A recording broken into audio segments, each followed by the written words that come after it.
You enter the tavern and are met with the thick scent of ale, tobacco, and centuries-old oak wood. At the bar, you notice there is a grizzled old hunter eyeing you all as you enter. Who else is in the tavern?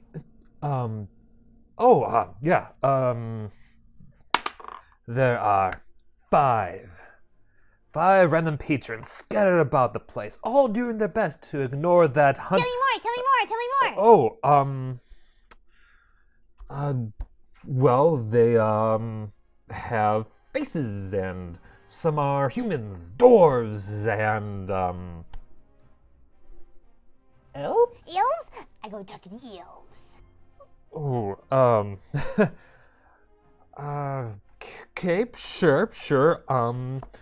You find a pair of elves talking about trees, plants, raccoons, and other foresty stuff. What do they look like? Beg your pardon? Tell me more about them. Oh, I know. I say to them, good evening. My name is Princess LaTifa. What is it? What do they look like? Huh? What do they look like? Hey. What do they look like? Shit. Give me a moment. Has this ever happened to you before? You thought you had everything planned out for your session. All the adventure hooks are set up. All the encounters are balanced.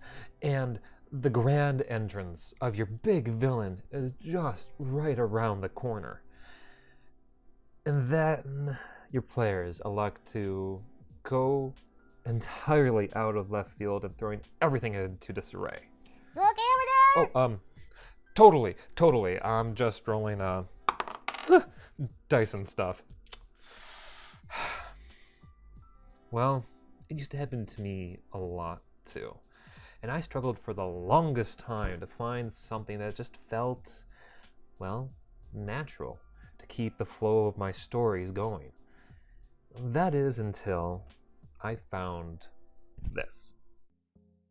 What I have here is a simple deck of tarot cards. Now, when you hear that, you might think, okay, am I planning to tell your fortunes or go about talking to the cosmos above to help figure out to build our characters for this scene? Well, no, neither really. See, this deck I use as almost like a quick grab bag of ideas because of the sheer number of things that spark my imagination. But before I get to this, I wanted to clarify that there are a variety of different charts and graphs you can go and roll on to really go about designing these scenarios on the fly, or even better yet, creating different kinds of adventure hooks and story beats on the go. But for what I'm trying to show you here is really not just another tool to do just that. No, it is to help you develop a skill set that many different kinds of improv actors or comedians on shows like Whose Line Is It Anyway use to create characters and personalities on the spot. So here, let me show you. Let's figure out what those elves from earlier finally look like, shall we? I initially said that there were two of them. Yes? So let's draw two cards. Okay. And let's go and flip them. Perfect. Based on this draw already, I can already tell my players a number of things. Well, like what, you probably ask? Well, it really all depends on how I interpret the art in front of me. For starters, with these cards, I could tell them that there is an elven man and woman in front of them, that the man is rather large and from the scars across his body, that he has been through a few battles, while the woman looks like she hails from a wealthier background than her companion. See, from one glance alone, I already have a slew of concepts or ideas to build off of. I could say, for instance, that the male elf, the one with all the scars, that those markings are the various battle wounds he has suffered, protecting his ward from the forces of evil across the land. Or inversely, I could go and say that he is actually some form of prisoner to the woman, and all those very same battle wounds are just actually years upon years of neglect or even abuse. What really matters is not really which of those two stories I go with, or even how close I am to recreating the images on these cards. What matters more is that I'm being inspired by them, that I'm getting those seeds to harvest greater and better ideas to entertain my players. Here, let me show you what I mean with another example. Perfect.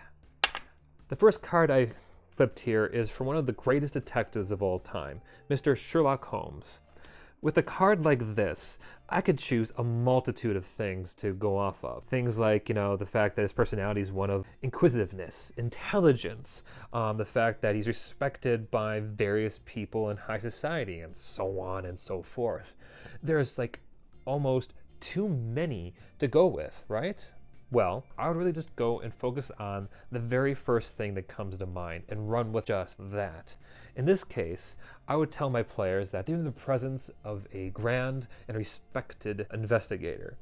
And let's just say for this demonstration that they ask him, what is he on the hunt for? Well, the beauty is, with this deck, I can run with it. Here. Perfect. With this Lancelot card, we could say that our inspector character is hunting down a dastardly knight because... perfect. King Hassan, history's first notable assassin. Our inspector is hunting down a murderous knight because he has assassinated some noble higher up, maybe a king. Either way, boom.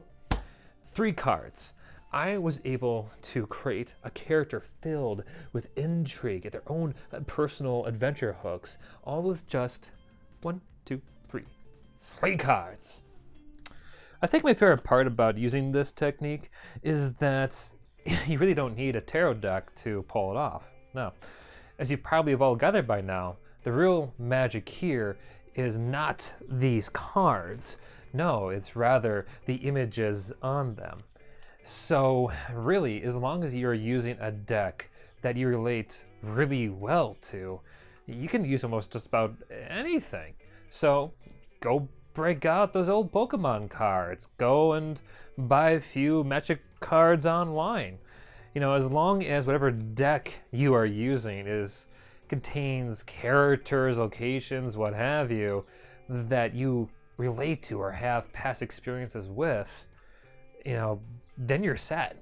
And frankly, once you do have whatever your deck is at your side, you'll be surprised how nice it is to have a instant idea generator at your side the next time you have to deal with one of those players. All right, you've taken the hour to get to know the elven pair. Azaki has already decided to certainly invite you to his wedding, a part in the wedding party, no less. And Miley has, she's still mulling over your various odd suggestions for her peace treaty meet-up with the kobolds in the Iron Hills. However, she is considering giving you over her family recipe to their legendary butterscotch pie. Now, by any chance, would you like to talk to the hunter? Wait! I need to ask them one more thing. Just one more thing. What? Pray tell. Do you still need to know? Will they tell me if I am, in fact, a good girl? I need to find myself some real players. Hi, I'm Flynn, this is Tifa, and we wanted to say thank you for taking the time today to watch our video. We're planning to do more of these in the year to come, aiming to shoot to at least one of these every Friday. So if you like what you saw here today, please let me know, and more importantly, if you have any questions that you would love to have tips on, whether you are a DM or a player, please let us know. I want to make sure whatever I do help you guys out with is something that you guys would like to see. Isn't that right, Tifa? Yes! And if you're playing this weekend, hey, do something cool for us, okay? All right. Take care.